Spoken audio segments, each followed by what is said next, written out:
Bonjour. Aujourd'hui, un nouveau cours de grammaire qui est l'interrogation ou la phrase interrogative. Un cours de grammaire très intéressant. Venez avec moi. Avant de parler de la phrase interrogative, qu'est-ce qu'une phrase? Alors, une phrase est un groupe de mots ayant un sens qui commence par une majuscule et finit par un point. Regardez l'exemple. J'ai fait mes devoirs. On commence par une majuscule et on finit par un point. Mais la phrase peut avoir plusieurs types. Premier type, c'est déclarative. Une phrase déclarative. Exemple, le soleil brille. Regardez, on commence par une majuscule, on finit par un point et avec une intonation descendante qui va en bas. Le soleil brille. La phrase déclarative exprime un fait ou une opinion. Deuxième type, le type exclamatif. L'exemple. Qu'elle est belle! Alors, on commence par une majuscule, mais on se termine par un point d'exclamation. Et l'intonation, elle est ascendante. Elle va en haut, elle est montante. Pourquoi la phrase exclamative? C'est pour exprimer un sentiment du locuteur. Nous allons passer au troisième type. Regardez. Le troisième type, c'est le type impératif. Exemple. Range ta chambre. Une phrase impérative contient un verbe conjugué à l'impératif. Regardez le verbe range.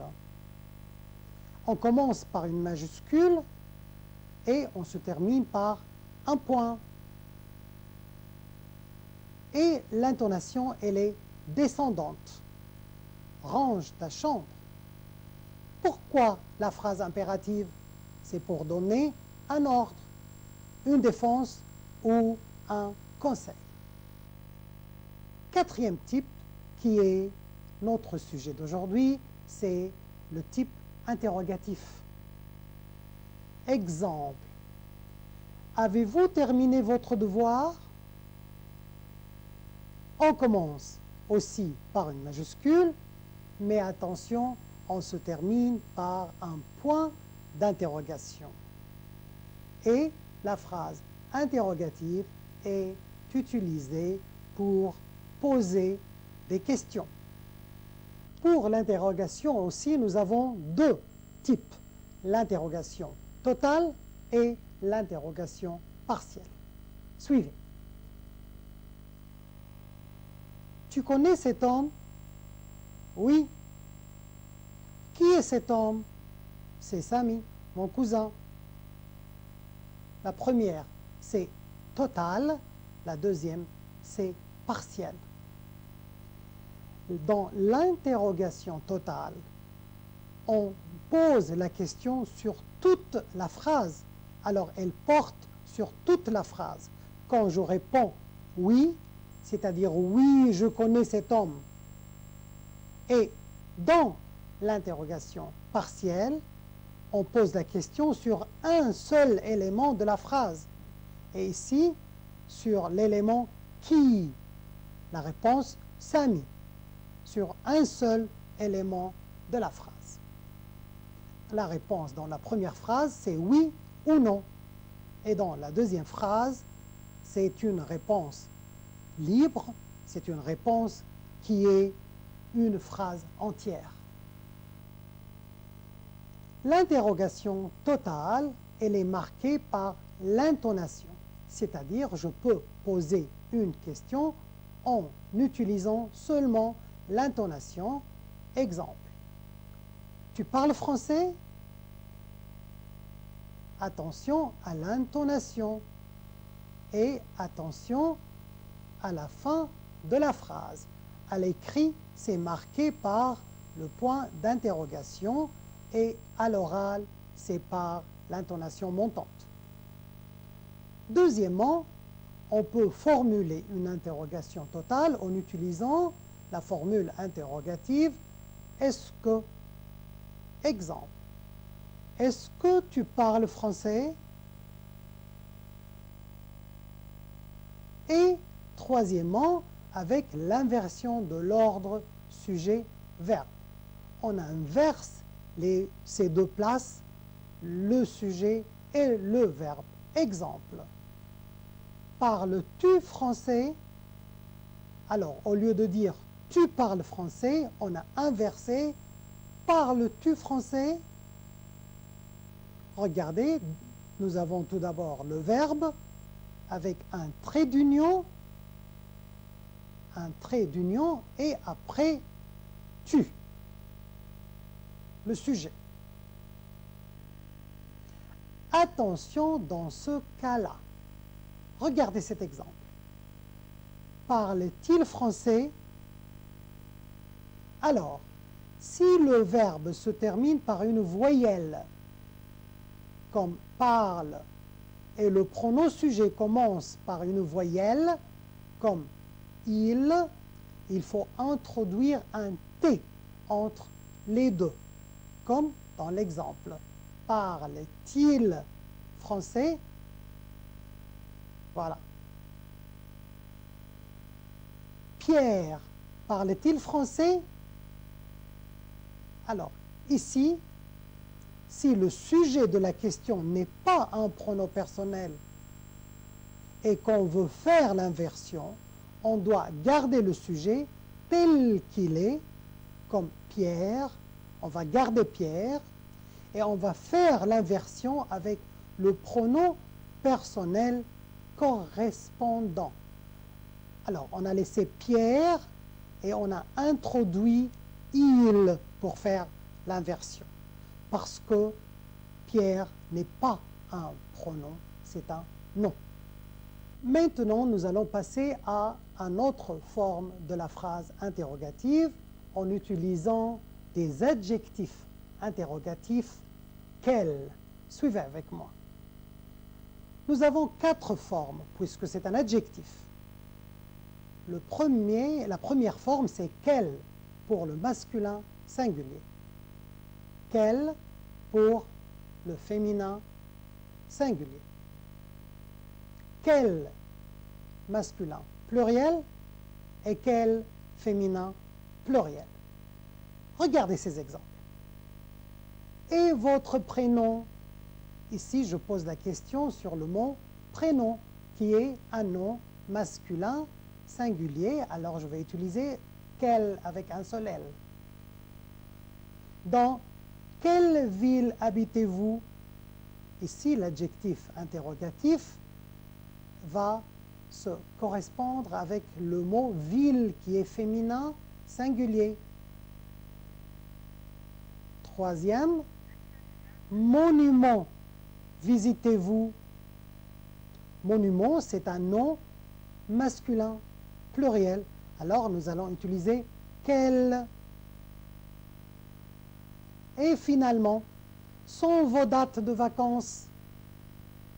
Je vais poser la question sur le mot date, qui est ici un mot féminin et au pluriel. Alors, nous allons utiliser quel. On peut utiliser aussi d'autres formes pour faire une phrase interrogative, qui est l'adverbe interrogatif. Où, quand, comment, combien, pourquoi sont des adverbes interrogatifs. Alors, où, quand, comment, combien et pourquoi. Premier exemple. As-tu mis mon livre? Et regardez la réponse. Sur la table. Sur la table marque un lieu. Et pour poser une question sur un lieu, nous allons utiliser l'adverbe où. Deuxième exemple. Arrivera l'avion? Et la réponse est à 10 heures. à 10 heures marque le temps. Alors, pour poser une question concernant le temps, nous allons utiliser l'adverbe quand. Troisième exemple. Vas-tu à l'école à vélo? À vélo, c'est le moyen qu'on utilise pour aller à l'école. Et pour poser une question sur le moyen de transport, nous allons utiliser comment. Quatrièmement, as-tu payé ce livre? Et la réponse, 200 livres syriennes. Alors, je pose une question sur la monnaie, sur le combien. Combien as-tu payé ce livre? Et finalement, pourquoi est-ce que tu es en retard? Parce que j'ai raté mon train. Alors, pour poser une question sur une raison, la réponse commence par « parce que », je dois poser une question avec « pourquoi ». Troisième genre pour poser une question sont les pronoms interrogatifs. Qui, que et quoi. Qui, que et quoi. Exemple. Parle. La réponse, Pierre parle. Alors ici, je vais poser une question concernant une personne. Et pour poser une question sur une personne, sujet, je pose la question avec qui. Qui parle? Pierre parle. Ici, j'ai un sujet animé. Deuxièmement, frappe à la porte. Paul frappe à la porte. C'est la même chose. Alors, j'utilise qui frappe à la porte ou qui est-ce qui frappe à la porte. Aussi, c'est utilisé pour un sujet animé. Troisièmement, attends-tu? J'attends Pierre. Ici, je pose encore la question sur une personne animée, mais qui n'a pas la place d'un sujet, elle a la place d'un complément. Regardez, j'attends Pierre. J'attends qui? J'attends Pierre, un complément. Alors, je pose la question avec qui aussi. Quatrièmement, tu attends, j'attends Pierre. C'est de même chose. Alors, je peux utiliser qui et je peux utiliser qui est-ce que. Alors, j'utilise qui ou qui est-ce qui quand il s'agit d'un sujet animé. J'utilise qui ou qui est-ce que quand il s'agit d'un complément d'objet direct animé. Regardez cet exemple. A fait ce bruit, la porte a claqué. Ici, je pose une question sur un sujet, mais c'est la porte, ce n'est pas animé. Alors, je pose la question avec qu'est-ce qui? Qu'est-ce qui a fait ce bruit? La porte a claqué. C'est un sujet inanimé. Ou je peux dire une chose. Deuxième exemple. Vous voulez, je veux un stylo. Un stylo, c'est un complément d'objet direct ici. Et est-ce que c'est un sujet, est-ce que c'est un complément animé? Non, c'est inanimé. Comment je fais la question? Avec qu'est-ce que? Qu'est-ce que vous voulez? Alors, je résume. Quand il s'agit d'une chose, c'est-à-dire un sujet ou un objet direct inanimé, je pose la question avec qu'est-ce qui, si c'est un sujet, et qu'est-ce que, si c'est un complément d'objet direct. Maintenant, quand il y a des prépositions, c'est-à-dire avec, à, sans, etc. J'utilise qui ou quoi. Regardez, avec qui est-ce que tu parles? Avec qui parles-tu? Je parle avec Samy. Alors j'ai utilisé le qui après la préposition avec quand j'ai vu que j'ai un sujet ou j'ai un complément animé. Autre exemple. Avec quoi est-ce que tu fais la tarte? Avec quoi fais-tu la tarte? Je fais la tarte avec des pommes. Tout simplement, je peux dire ici, il faut utiliser qui après des prépositions quand il s'agit d'un nom de personne et quoi quand il s'agit d'un nom de chose. Maintenant, passons aux activités. Posez la question concernant le mot souligner. Sylvie arrive à Paris mardi. Quelle question je peux poser pour avoir la réponse de Sylvie? Qui arrive à Paris mardi? La mère donne le livre à l'enfant.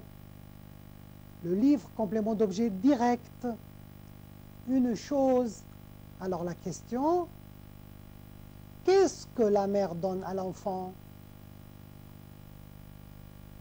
La mère donne le livre à l'enfant après la préposition à.